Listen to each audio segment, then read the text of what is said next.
कृपया ब्रह्मांड की सभी चीजों के बारे में सोचिए। क्या वे बहुत अद्भुत नहीं हैं? पृथ्वी, चंद्रमा, सूर्य, शुक्र, मंगल और कई अन्य चीजें हैं। यहाँ तक कि हमारे आसपास के खगोलीय पिंड भी सच में अद्भुत हैं।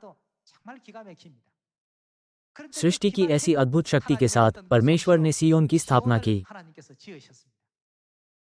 भले ही यह एक छोटा द्वार और एक संकरा मार्ग है, लेकिन परमेश्वर ने सब कुछ तैयार किया है ताकि जो लोग अनंत जीवन के मार्ग की खोज करते हैं और इसके मूल्य को महसूस करते हैं, वे उस तक आ सकें।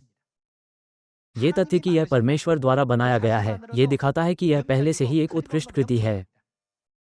ये तथ्य कि यह परमेश्वर द्वारा दी गई आज्ञा है, ये दिखाता है कि यह पहले से ही सबसे मूल्यवान और सबसे महान है। कृपया इसके बारे में एक बार फिर सोचें। नई वाचा का सत्य स्वर्ग के राज्य में इतना कीमती और अनंत मूल्य रखता है।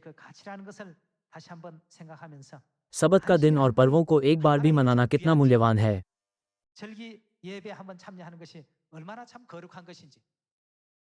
यदि यह कीमती नहीं होता तो परमेश्वर हमें इसे मनाने की आज्ञा नहीं देते। बाइबल में लिखा है कि यद्यपि तुम बुरे हो तो भी तुम अपनी संतानों को क्या देते हो? आप अपनी संतानों को अच्छी वस्तुएं देते हैं। स्वर्ग में पिता अपनी संतानों को कितनी अधिक अच्छी वस्तुएं देंगे?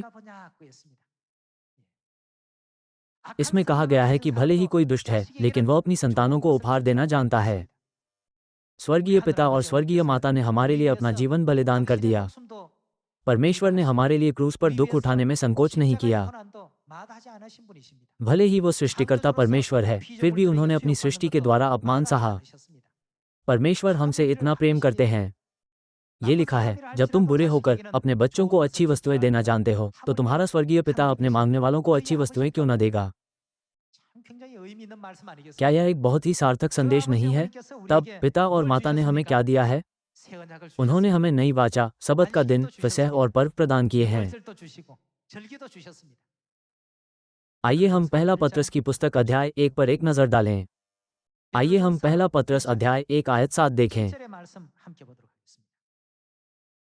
और यह इसलिए है कि तुम्हारा परखा हुआ विश्वास, जो आग से ताए हुए नाशवान सोने से भी कहीं अधिक बहुमूल्य है, यीशु मसीह के प्रकट होने पर प्रशंसा और महिमा और आदर का कारण ठहरे।